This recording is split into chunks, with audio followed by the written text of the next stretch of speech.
E aí, quando quiser, estamos a postos. A Ana pediu para a gente dar prosseguimento. Acho que essa é a oitava ou a nona. Acho que é a Oitava. Oitava. É. Vez que nós nos reunimos para falar, o nosso assunto é a vacuidade. A minha parte, eu falo mais da parte mais tradicional dos ensinamentos sobre a vacuidade. Em geral, conduzo uma meditação que minha parte leva mais ou menos meia hora. Então, hoje nós vamos ter mais tempo para conversar. E eu preparei algumas coisas para esses, acho que vão ser 3 ou 4 encontros, eu preparei algumas coisas. Pensei da gente falar principalmente sobre a dualidade, e retomar a dualidade em diversos aspectos. Mas não sei, de repente vocês têm outra sugestão, gostariam de fazer de outra forma. Então, eu estou um pouco à disposição.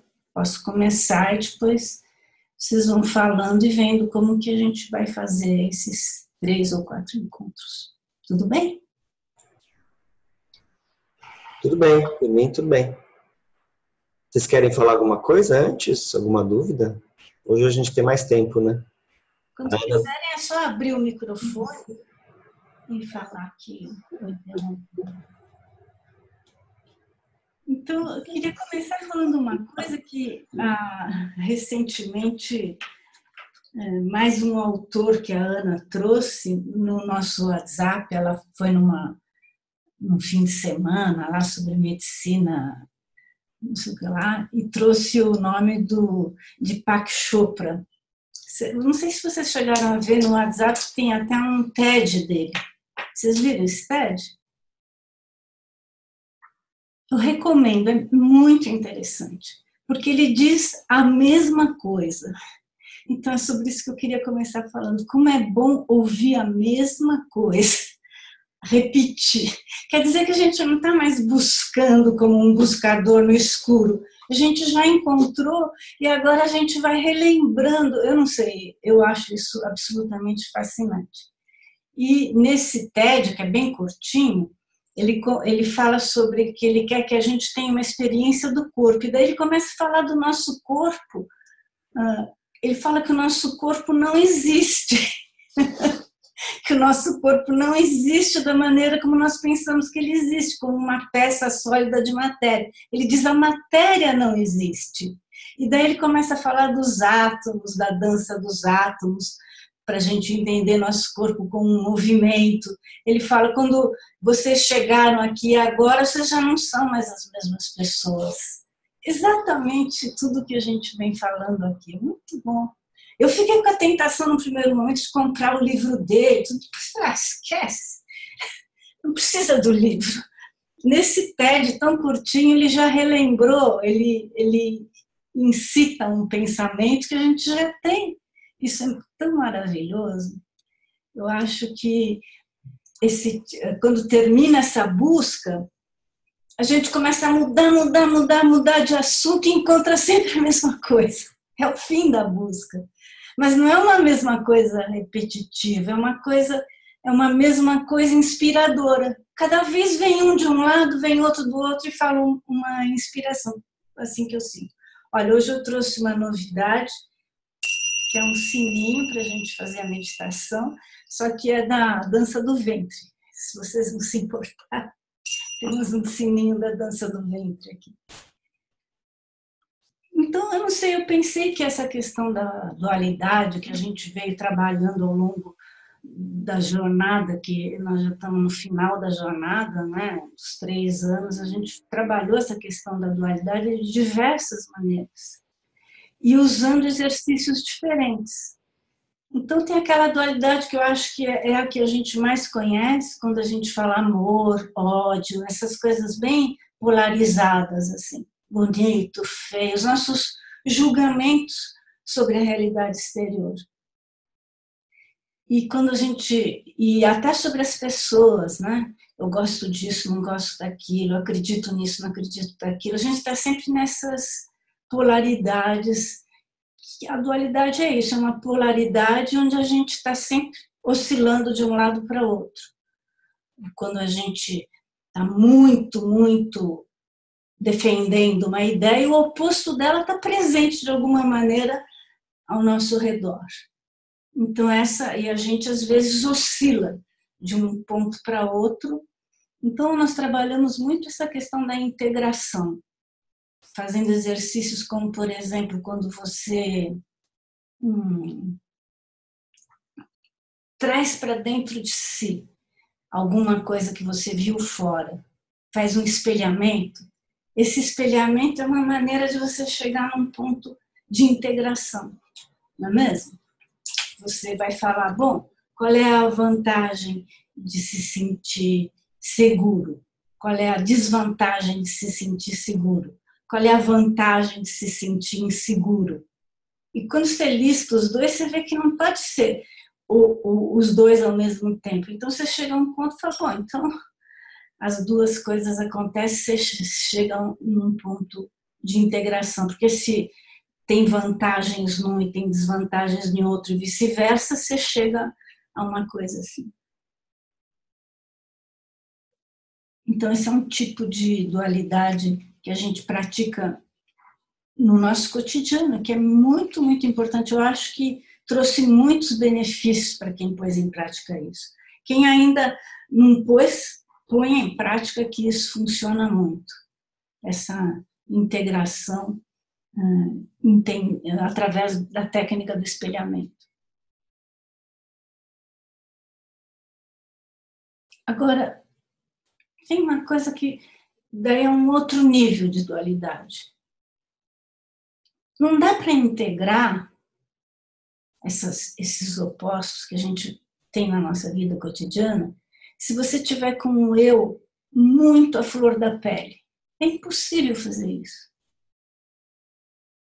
Então, para haver integração, é preciso necessariamente que o eu esteja reduzido. Tá? Então, é isso que a meditação na vacuidade nos ajuda a fazer. Não é desqualificar, mas é pôr em dúvida o que nós chamamos de realidade. Acho que esse é um ponto muito, muito importante. Você não desqualifica o que você está vendo, mas você põe em dúvida, será que isso existe dessa maneira? Acho que esse é o caminho. Quando você faz isso em relação ao seu corpo, em relação ao eu, em relação a essa materialidade, que é a maneira como as coisas nos aparecem, aos poucos você reduz o seu eu.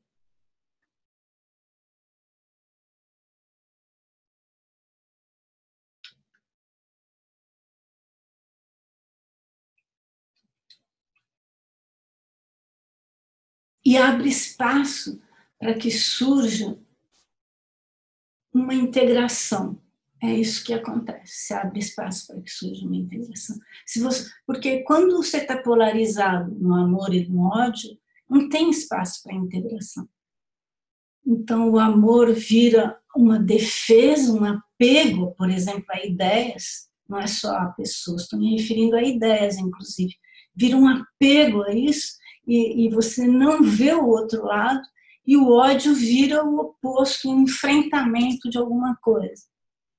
E nesses dois casos, o eu está muito presente, muito forte, muito atuante. Recentemente eu fui Meu filho quis ir numa meditação especial aí, de origem indiana. Nós chegamos lá e era um ambiente muito agradável, tinha umas 50 pessoas, e teve roda, teve uma prece de São Francisco, misturava tudo. Tinha umas coisas de budismo, teve uma prece de São Francisco, aquela linda.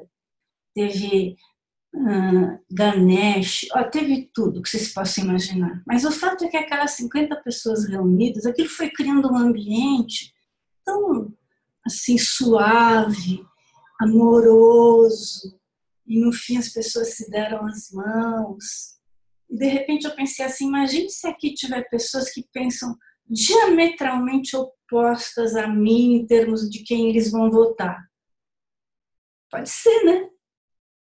E o que eu percebi naquele momento é que as pessoas geram as duas coisas. Se eu encontrasse alguma daquelas pessoas, talvez numa daquelas manifestações polarizadas, onde a gente grita palavras de ódio, provavelmente eu as veria de uma maneira completamente diferente do que eu estava vendo. Porque o que eu estava vendo é que elas estavam gerando aquele ambiente amoroso. Olha que incrível isso. Então, me fez perceber que cada um de nós pode gerar as duas coisas. Esse que é o ponto que eu acho que a gente tem que insistir, entender que você gera as duas coisas. Você gera amor, você gera ódio, ou seja, as polaridades estão o tempo todo presentes, a dualidade está o tempo todo presente na nossa vida, e nós mesmos geramos os dois polos. Outro nível de dualidade, eu acho que ele é mais sutil. É a dualidade que existe entre eu e o outro. Na medida em que porque é assim que a gente percebe, não é? Quando você fala eu não tenho dúvida que eu estou aqui, em algum lugar aqui.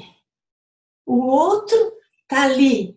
Vocês, no caso, são os outros. Eu sou eu. E cada um de vocês pensa a mesma coisa. Eu sou eu, vocês aí são os outros. Então, essa separação, ela é mais sutil, ela requer uma certa atenção para que a gente perceba isso, que você está separado. Necessariamente você está separado, você está vendo as coisas de um ponto de vista. E os outros estão vendo as mesmas coisas, mas do ponto de vista deles. Na medida em que existe essa separação, não é um julgamento, hein, gente? É só uma separação, eu estou constatando uma separação básica. Eu, o outro. Quando ela existe, por ela existir, sempre que ela se manifesta de uma maneira mais evidente, você estabelece uma preferência. Você prefere o que está aqui.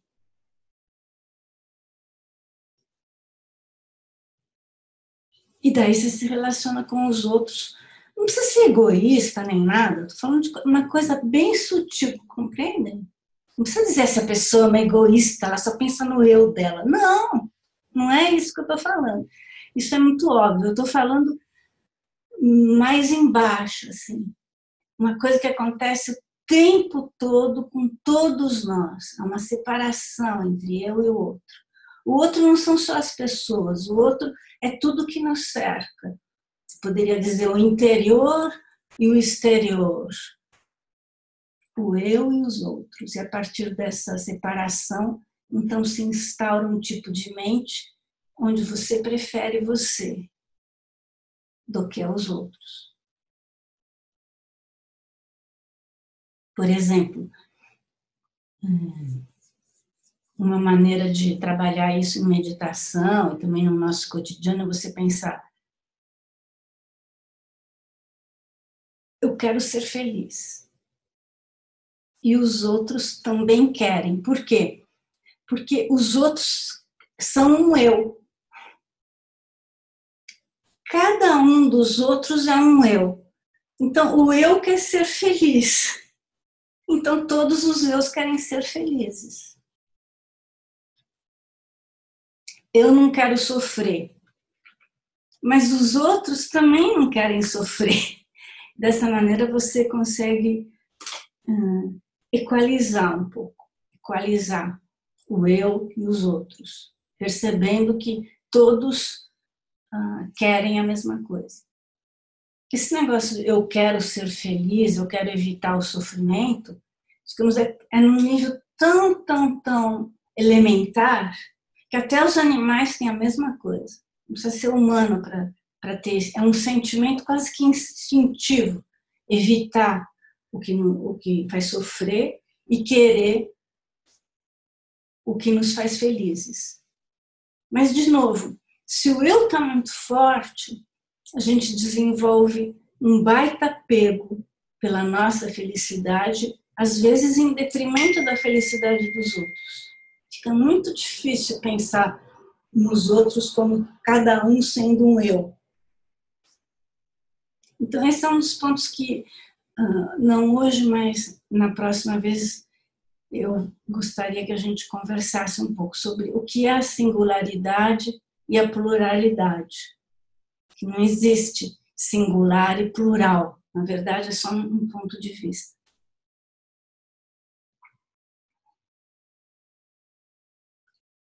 E daí existe um outro nível de dualidade, que esse, então, é mais profundo, que é a aparência dual. Também, nessas 8 vezes que nós nos encontramos aqui, nós já falamos sobre isso algumas vezes. Quando um objeto ou um fenômeno qualquer nos aparece, junto com ele aparece a existência inerente dele, como se ele existisse por si só, independente de outros fatores, independente da nossa mente. Então, eu lembro que logo no começo nós conversamos sobre, eu dei o exemplo do livro. Então, quando você vê um livro, você pensa, o livro está aqui, eu estou aqui. É como se você não tivesse nada a ver com aquele objeto que está ali, que é um livro. O livro está em cima da minha mesa. Eu saio, vou tomar café, fico 10 minutos fora, quando eu volto ele continua em cima da minha mesa. Isso mostra que o livro existe independente de mim. A gente não pensa isso, mas é o que está presente em nós. O livro, eu não tenho nada a ver com o livro existe independente de mim, independente da minha mente. Mas isso não é verdade. Não existe um livro da maneira como ele aparece. Essas palavras são importantes. A maneira como aparece não corresponde à maneira como existe. E não corresponde porque se o livro existisse da maneira como ele aparece, eu teria que encontrar um livro sólido ali, presente, livro. Mas se eu procurar, investigando, onde está o livro? Eu nunca vou encontrar um livro. Então, vocês podem tentar. Você aponta, o livro é isso? Não, essa é a capa. O livro é isso? Não, essa é a beirada. O livro é isso? Essa é a contracapa. O livro é a página, o livro é as letras, o livro é a tinta, o livro... Você nunca encontra algo que seja o livro, que antes aparecia com tanta clareza à sua mente.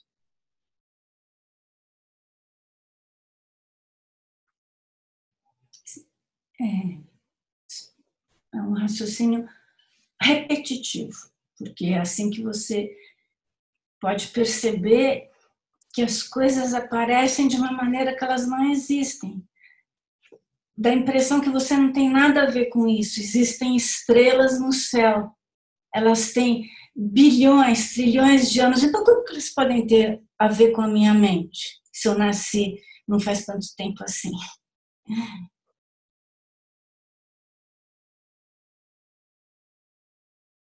Mas eu não posso pensar em estrela sem trazer isso para agora, para o meu presente. A estrela, todo o firmamento, o sol, a lua, a garrafa, o livro, tudo que nos rodeia depende da nossa mente.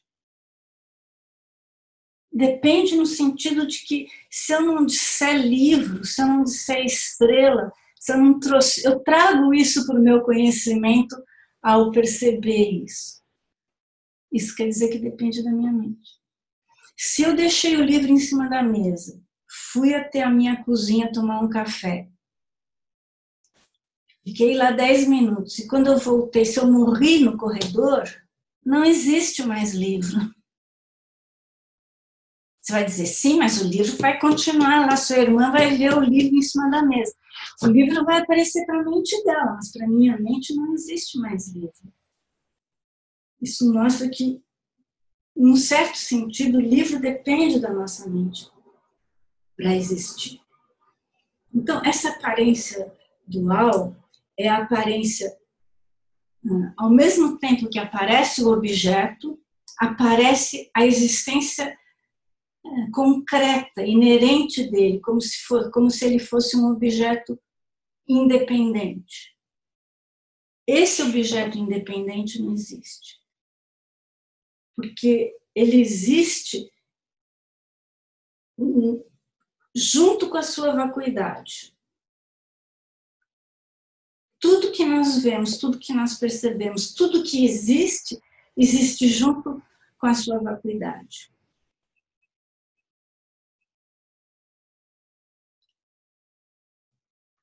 Eu sei que, quando eu falo disso, às vezes eu fico olhando para vocês pensando, nossa, será tão difícil? Será que dá para entender?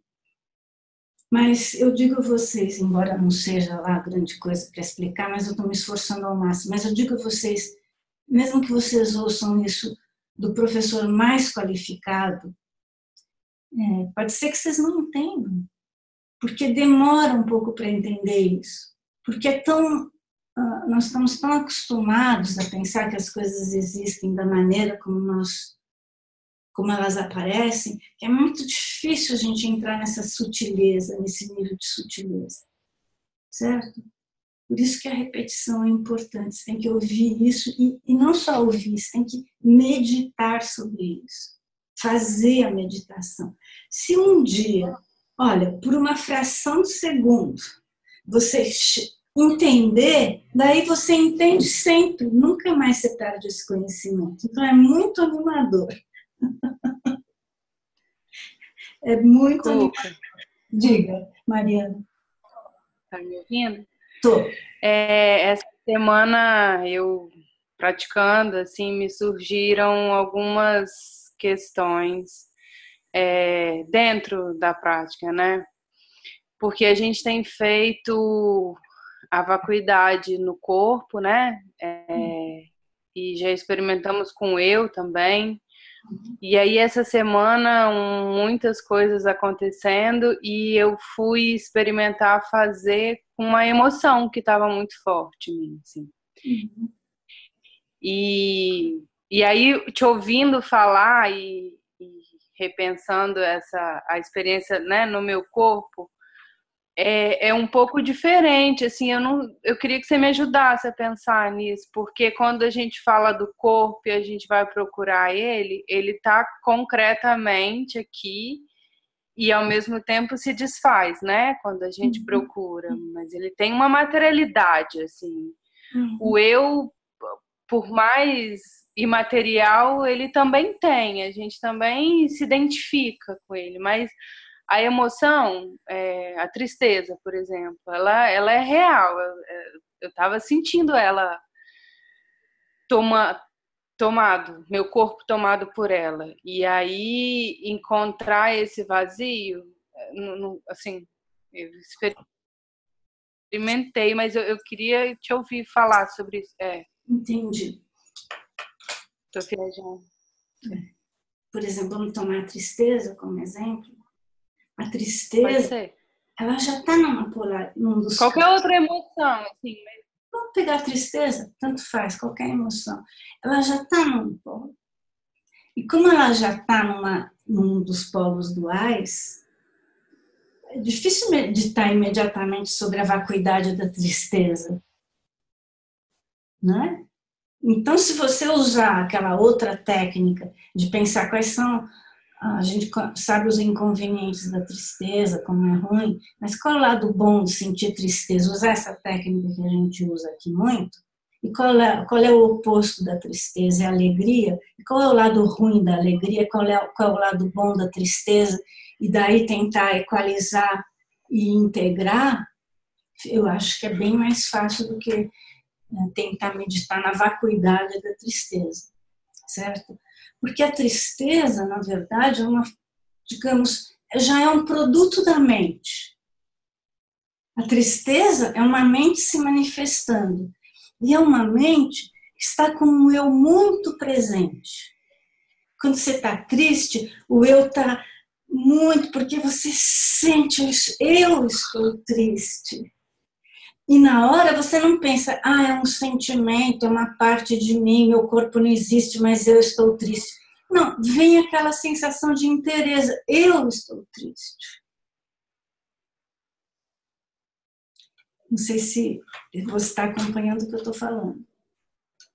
Olha. Sim, nesse momento eu fui pro eu, né? Assim, E aí essa emoção que eu estava sentindo tinha uma materialidade ali, né? E aí eu fui encontrar esse vazio dela, que também, se ela estava ali, ela também teria, também era vacuidade, assim.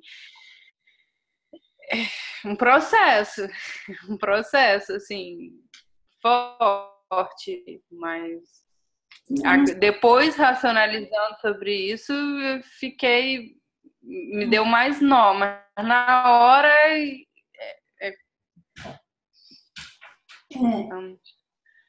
enfim, não dá, a vacuidade, ela, eu não sei se dá para meditar na vacuidade da tristeza. Não sei, não.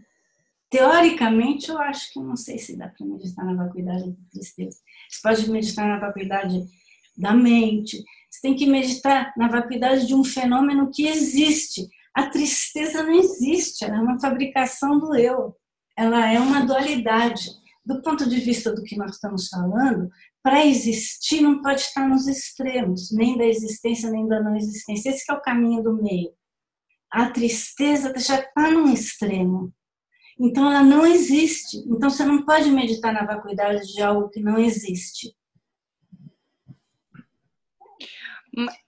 Entendo, assim, mas assim, ela é um extremo. Pensando nela como para além da dualidade, assim, como fluxo de intensidade, de corpo, de constituição. Sim. Só pensando, assim, só estou trabalhando isso.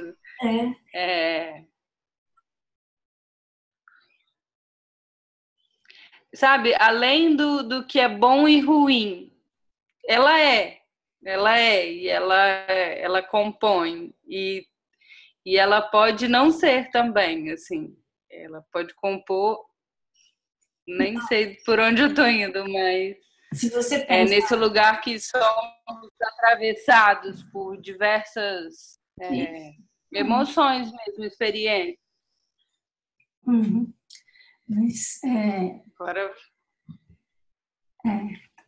vale para tristeza, vale para vários, depressão, vale para momentos que a gente está, ou para excitação, vale para segurança, vale para insegurança, vale para tudo isso. Nós somos atravessados por isso. Mas quando nós somos atravessados por isso, o que está sendo atravessado? É o nosso eu.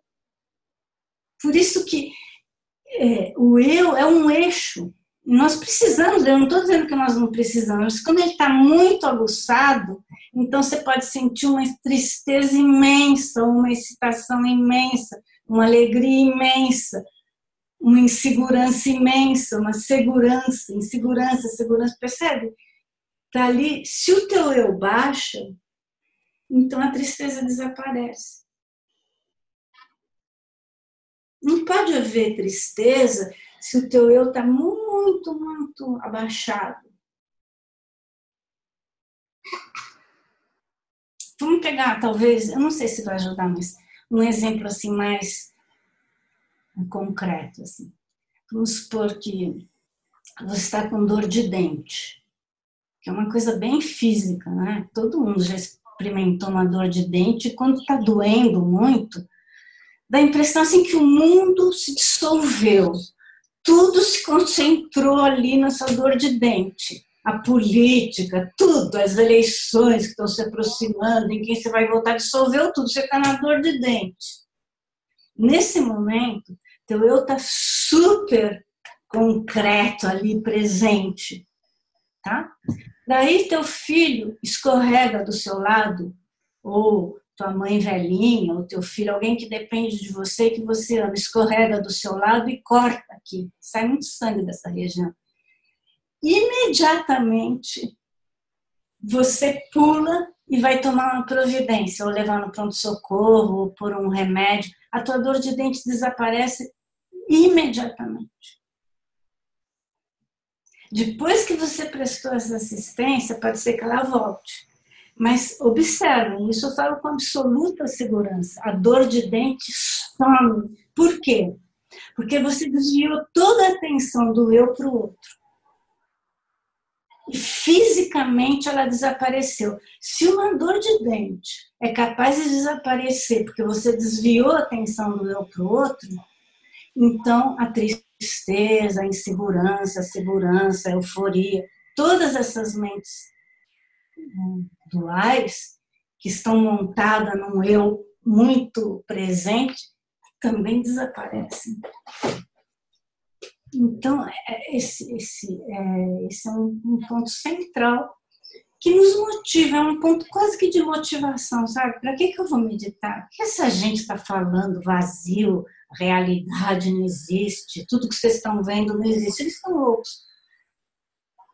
Para te motivar a chegar a esse entendimento, entender que tudo está montado no eu, inclusive até as dores físicas, e quando você está muito, com o eu muito à flor da pele, tudo isso fica muito sólido, é muito importante. Te motiva a falar, poxa, eu posso ter uma outra experiência se eu conseguir baixar o nível do eu. Eu não estou falando de sumir o eu. Isso é um outro nível de realização. Estou falando só de diminuir a intensidade e de pensar no outro.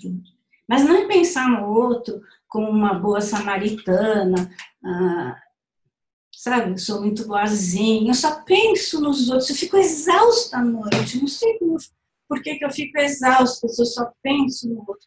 Mostra que não é verdade. Quem pensa no outro mesmo, a partir desse tipo de coisa que eu estou falando, nunca se sente exausto. Vocês já viram a Ana exausta? Aproveitar que ela não está aqui para falar. É impossível, porque é um alimento, porque vem de um outro lugar, não vem de ser bonzinho, não vem de querer ajudar com a intenção, surge, brota de um outro lugar. Esse lugar só pode ser o lugar que o eu deixa quando você abaixa ele. E a melhor maneira de abaixar o eu é meditar na vacuidade do eu, ou vejam bem, ou voltar a tua atenção para o outro. Quando você volta a tua atenção para o outro, você pode baixar o eu. Talvez de uma maneira ainda imperfeita, porque quando você volta a tua atenção para o outro, você pode se apaixonar por ele. E daí você gera um baita apego. E o apego depende de um eu forte. Se você volta a tua atenção para o outro, você pode talvez ver todos os defeitos dele e gerar uma baita raiva dele. Então, é ainda muito imperfeito. Mas, mesmo assim, se você conseguir, como no exemplo do ferimento da criança, no momento que você baixa o eu, você para de sofrer.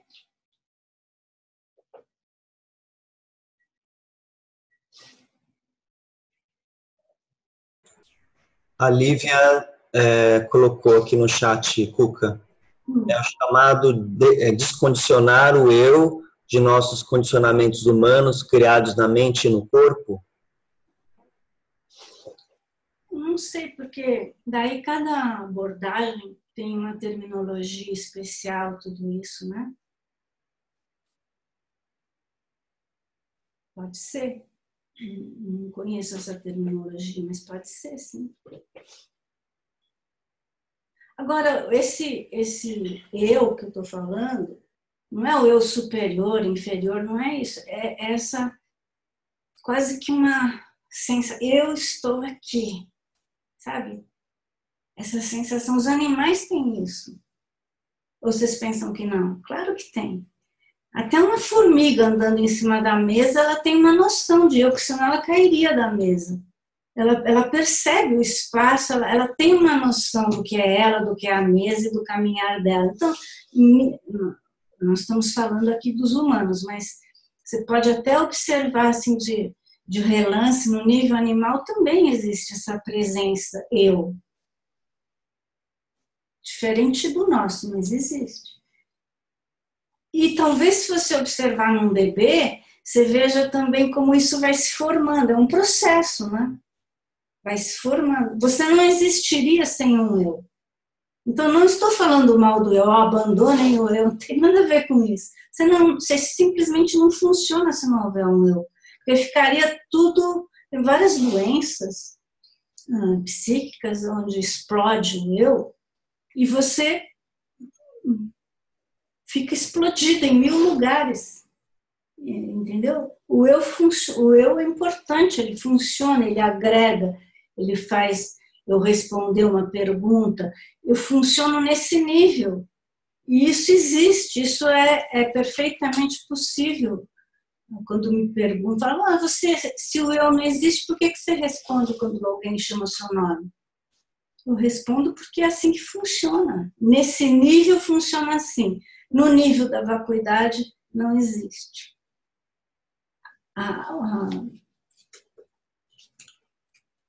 Vamos retomar o livro. Nesse nível, existe um livro que funciona, porque eu leio o livro. Se eu tentar ler o mouse, não dá certo. São objetos diferentes. Então, a minha mente válida diz livro, e o livro cumpre a função de livro.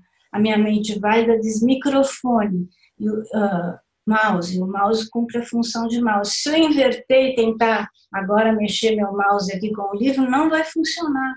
Então, não é uma mente válida. Entretanto, essa variedade de fenômenos que nós vemos, com características as mais variáveis possíveis, eles existem nesse plano. Agora, se nós formos procurar a maneira como eles aparecem e formos na vacuidade, nós vemos que a vacuidade é sempre igual. O que muda é o objeto,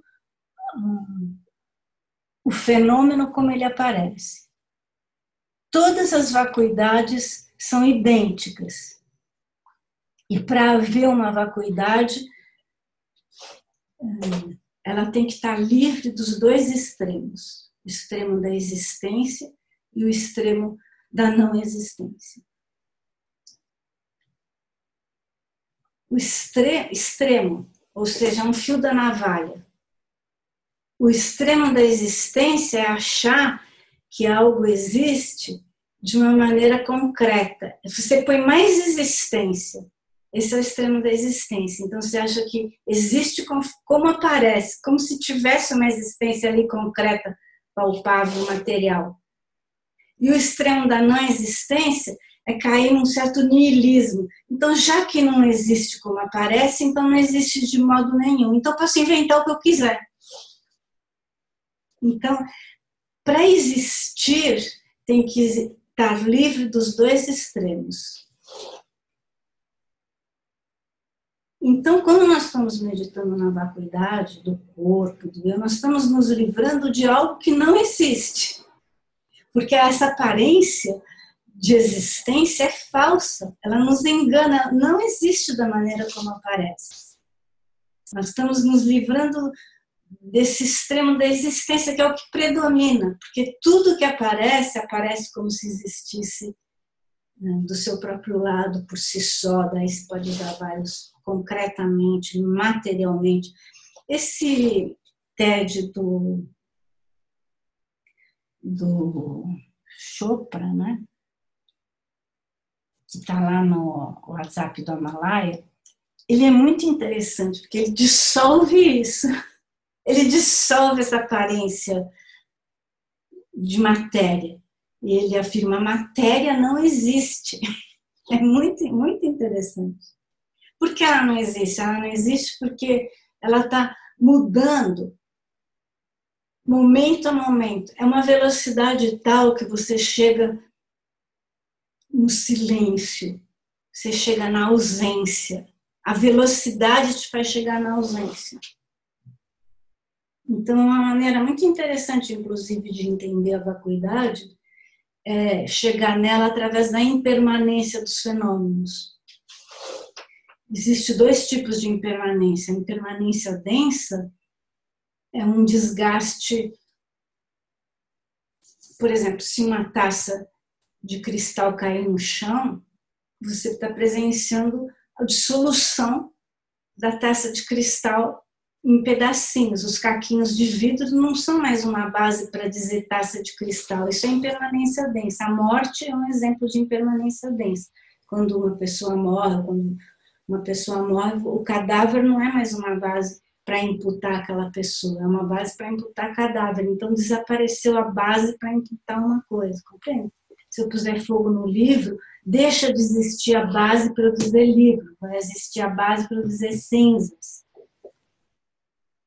Mas existe um outro tipo de impermanência, que é a impermanência sutil. É isso que ele está falando no TED dele. Essa impermanência que surge momento a momento. Ela não precisa de causas para se produzir, porque a própria produção já implica na dissolução. Produção, dissolução, produção, dissolução, produção, dissolução. Cada célula nossa e desaparece. Surge e desaparece, surge e desaparece. E não é visível. Você pode ficar no espelho olhando quando que apareceu uma ruga. Não é visível. Talvez com uma câmera, né? Sabe essas câmeras que põe uma lente muito de aumento e fica filmando dia e noite, daí você vê algumas mudanças que não são a olho nu. Essa é a impermanência sutil.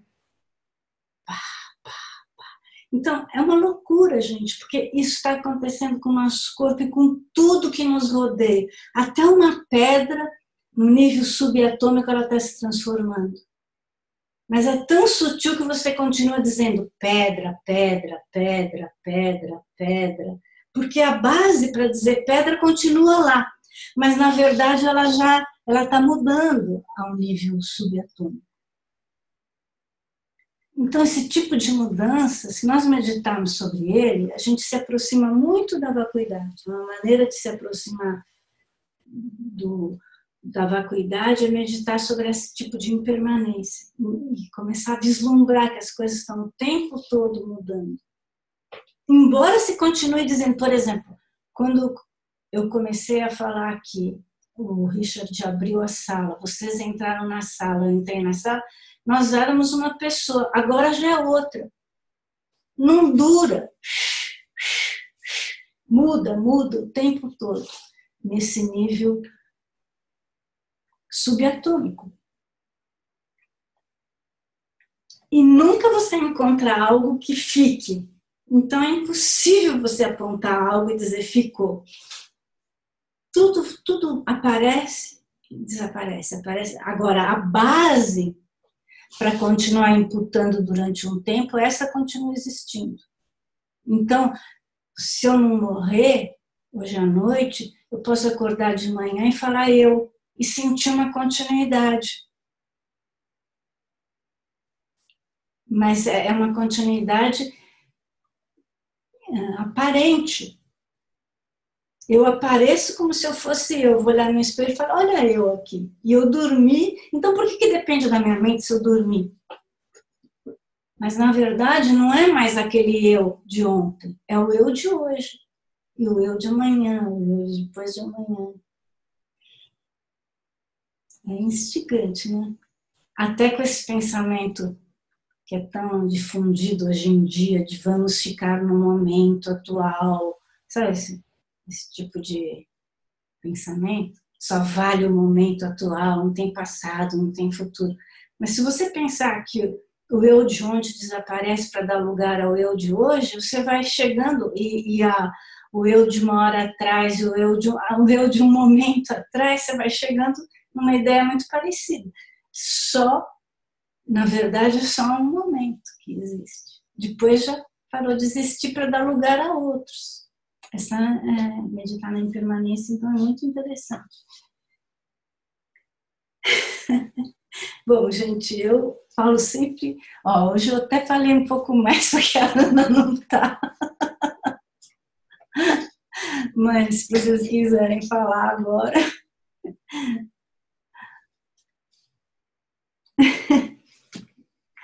Meu plano, então, é voltar a falar sobre a dualidade de diversas maneiras. Em particular, eu vou falar sobre essa questão de que para existir tem que estar livre dos dois extremos, senão não existe. Acho que a referência aos exercícios que a gente fez tanto, de qual é o lado bom disso, qual é o lado mal disso, qual é o lado... E não pode ser as duas coisas, não pode ser negativo e positivo ao mesmo tempo, portanto, integra. Esse exercício é muito bom, porque é o que eu estou falando num outro nível, mais filosófico, assim, mais do ponto de vista dos ensinamentos de Buda, é o caminho do meio. Se cair para lá, não existe, se cair para cá, não existe. Então, é o caminho do meio. Então, eu vou falar um pouco dos 8 extremos, que são maneiras de não existir, a singularidade, a pluralidade, a produção, a não produção. Vou falar um pouco sobre isso. O ir, ouvir, eu estou indo, eu estou ouvindo, são extremos. Portanto, não existem. Vou falar um pouco sobre isso nas próximas vezes.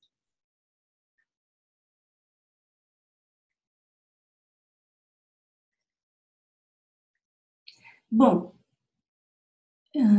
eu me animei, mas eu posso conduzir uma meditação, se vocês quiserem.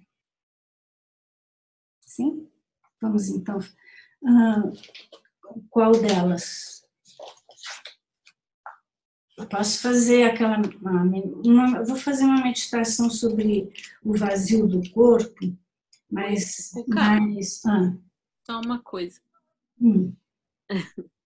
Diga. O caminho do meio é meio? É o meio? Depende, porque às vezes o meio é uma conciliação, não é? O meio é uma conciliação. Ele é meio no sentido de que ele está livre dos dois extremos. É nesse sentido que ele é do meio.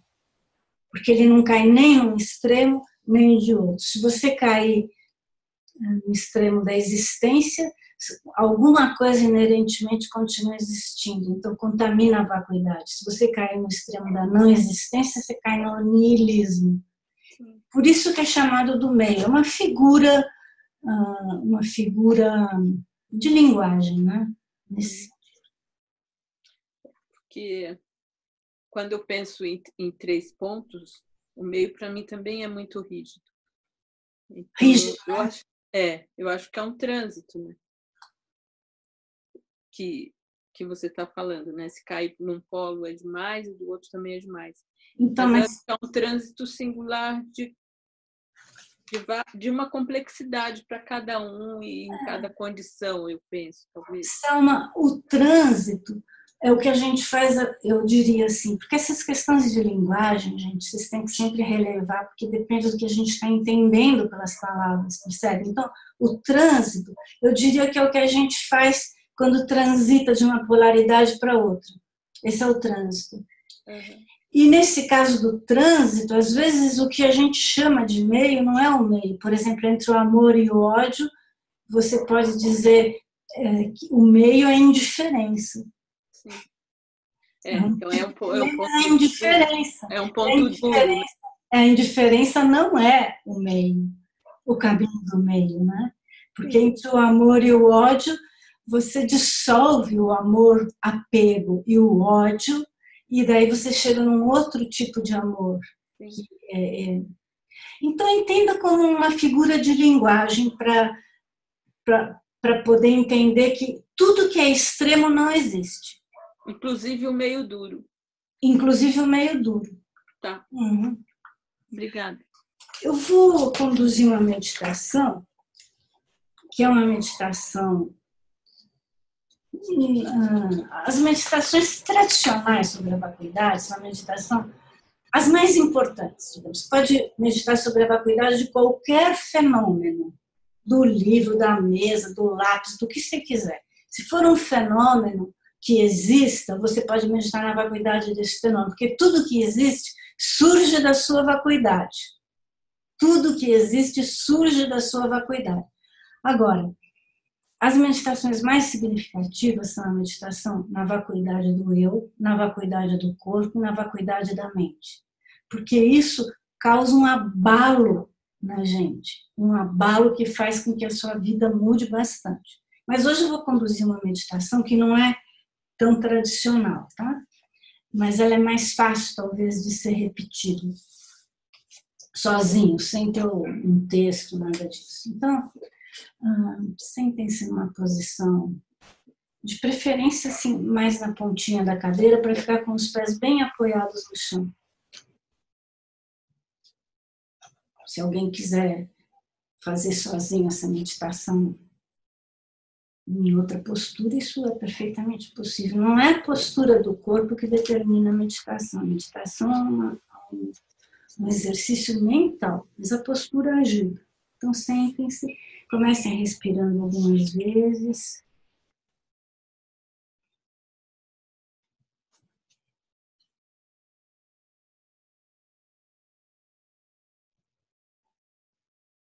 Algumas pessoas gostam de contar as respirações para se concentrar. Você inspira, expire, conta 1. Inspira, expira, conta 2. Mas isso não é preciso.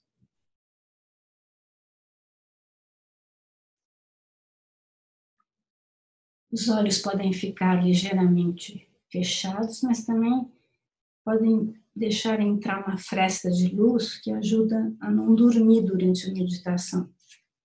Encostem a língua atrás dos dentes superiores. Isso ajuda a não salivar demais, não ficar babando durante a meditação.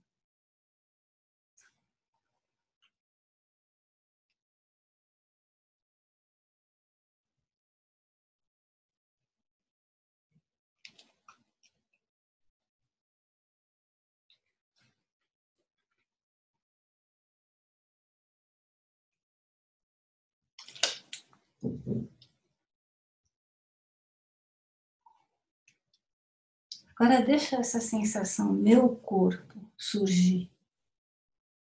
Em geral, nós sabemos muito bem o que é o nosso corpo. Se ele é saudável, se ele está doente, se ele é baixo, se ele é forte, se ele é fraco.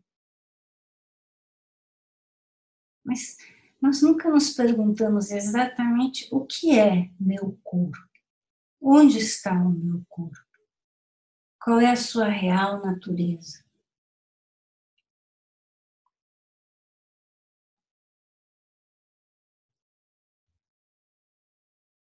Se nós examinássemos o nosso corpo dessa maneira, nos perguntando, mas o que é realmente o meu corpo? Nós não seríamos capazes de encontrá-lo.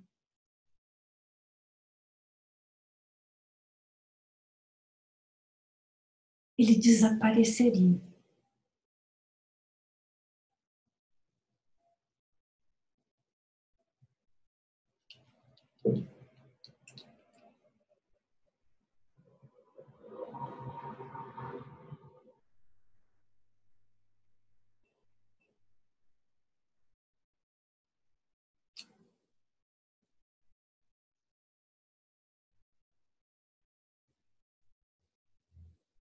Isso mostra claramente que o nosso corpo é vazio de existência verdadeira, material, concreta.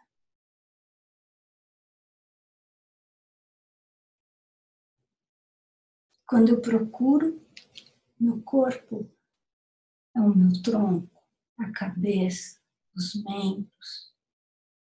Nunca encontro apenas partes do corpo, eu nunca encontro o corpo.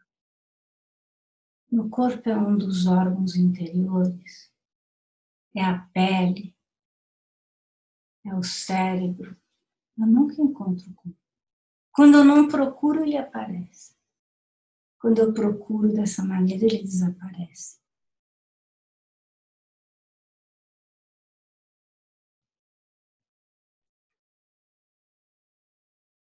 Meu corpo desaparece como uma miragem. Quando eu olho de longe, eu posso dizer meu corpo. Quando eu me aproximo e falo, mas o que é exatamente o meu corpo? Ele desaparece, como uma miragem.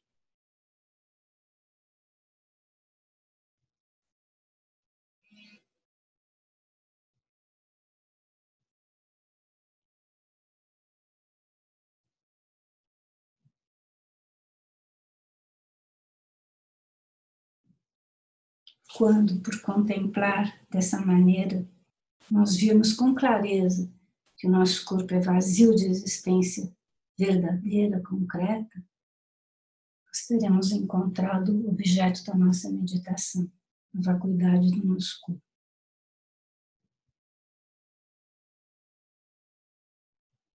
Meu corpo existe como uma miragem.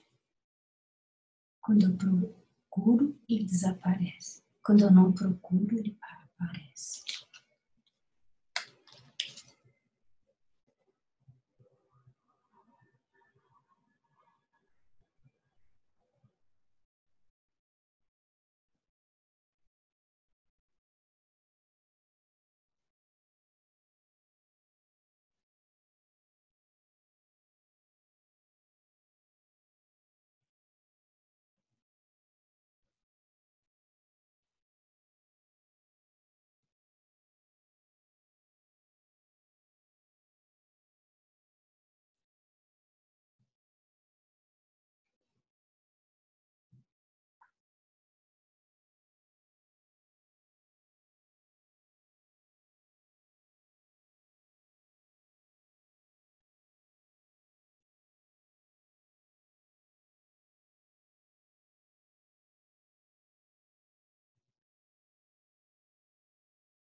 O corpo existe como uma miragem.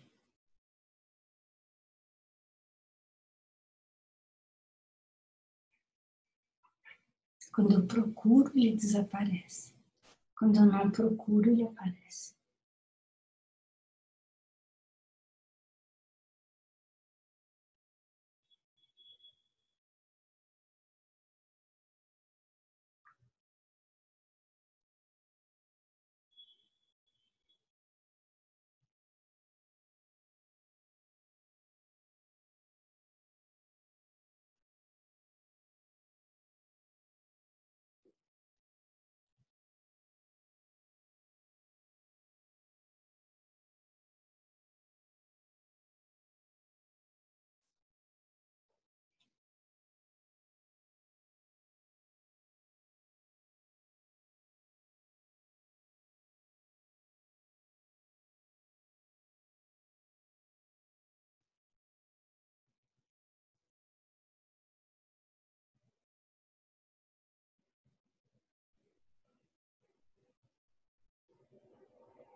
Agora, suavemente, relaxa em concentração e abre os olhos. Ah, esqueci do sininho.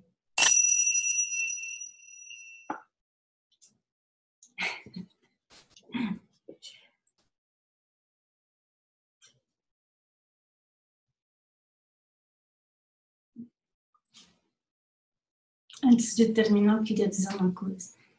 Imagine você está sedento num deserto. Sabe o que é uma miragem? A luz bate na areia, reflete e aparece água. E você acredita na água.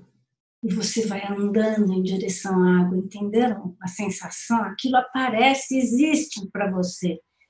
Só que a aparência é enganosa. Porque quando você se aproxima, desaparece.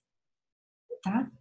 Então, o seu corpo aparece como indo... Aqui está meu corpo. Essa é a nossa realidade material, concreta. Aqui está meu corpo.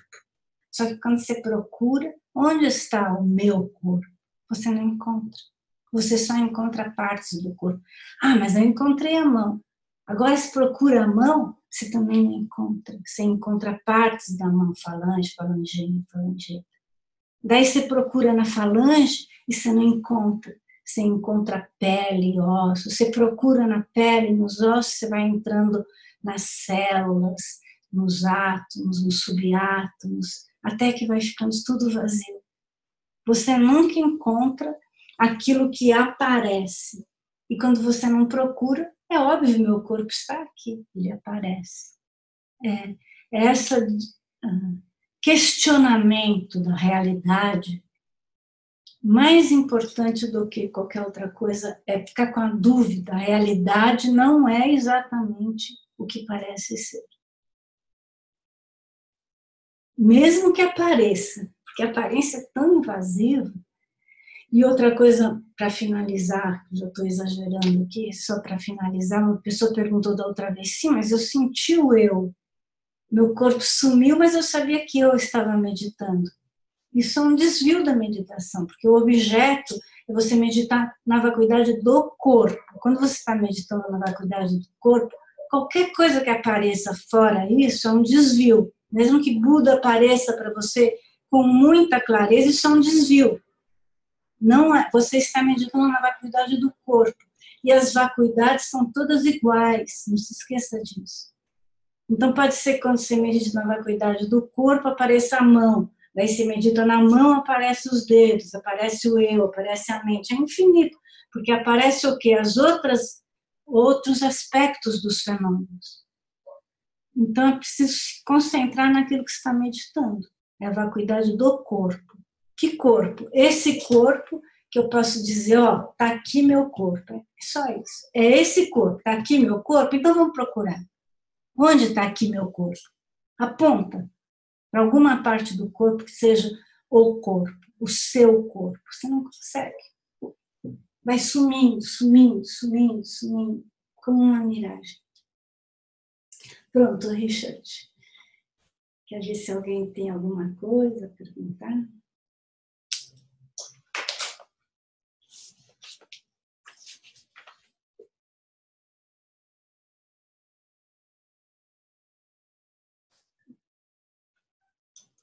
Então, nós nos vemos daqui a 15 dias e essas conversas, quase um monólogo meu, nesse caso, está aqui gravado e quem quiser pode assistir. Muita gente assiste depois.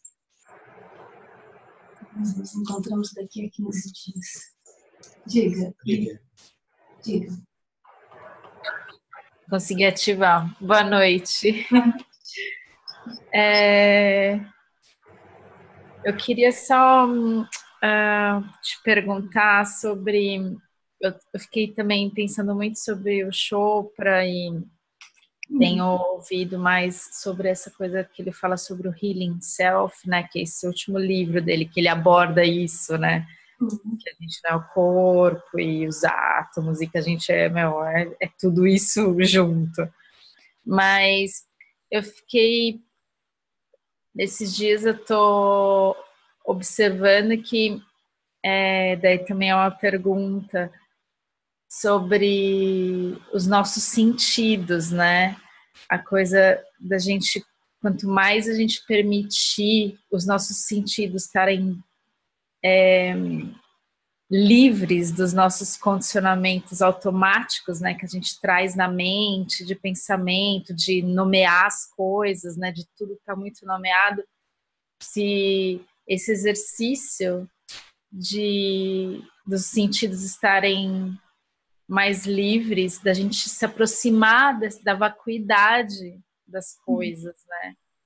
Eu queria te perguntar isso, se realmente se isso também é um caminho para a gente se aproximar da vacuidade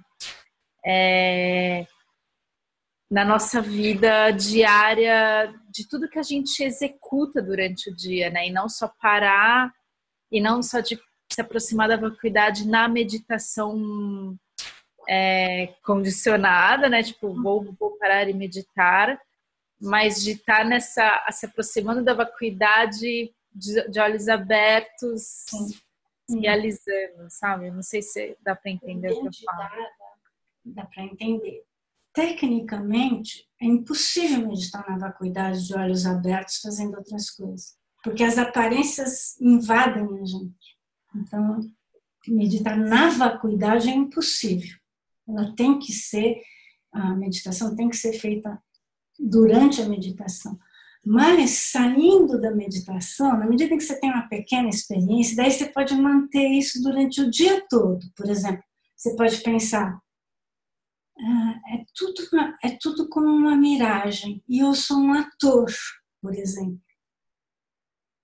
E as outras pessoas também são atores. Já é bem mais leve do que você acreditar que você é um personagem e começar a agir como um personagem. Então, essa é uma prática. O próprio o do tarô, como ele chama mesmo? O Rodorovsky. Ele fala, somos caveiras, somos esqueletos. Também é uma maneira de você equalizar, entendeu? Então, todas essas práticas que fazem com que o seu eu fique meio igual ao de todo mundo, você perceba o eu dos outros igual ao seu, com as suas vontades, seus desejos, são práticas que equalizam e que ajudam muito na meditação da vacuidade. Ou essa prática de tentar transferir para o outro. Como que o outro está vendo? Tentar sair do eu e fazer esse movimento de olhar do ponto de vista do outro. Também ajuda, são coisas que vão ajudando a diminuir a força do eu e ajudam na vacuidade. Então, são práticas que você pode fazer o dia inteiro. Ou simplesmente põe de uma em uma hora. Toca um apito lá no seu celular e você pode estar trabalhando, você não precisa fechar os olhos, fazer uma postura, ninguém vai perceber. Você abaixa os olhos e pensa, tudo é como uma miragem, não existe. As coisas não existem da maneira como elas aparecem. Pronto, dá aquela dissolvida. Alguém está te xingando imediatamente, isso não existe da maneira como aparece. Próxima vez a gente pode falar mais sobre isso. Tá? Então, boa noite a todos, muito obrigada. Obrigada, Richard, por abrir a sala e participar. Obrigado, pessoal. Boa noite. Até daqui 15 dias. Tchau. Tchau, tchau.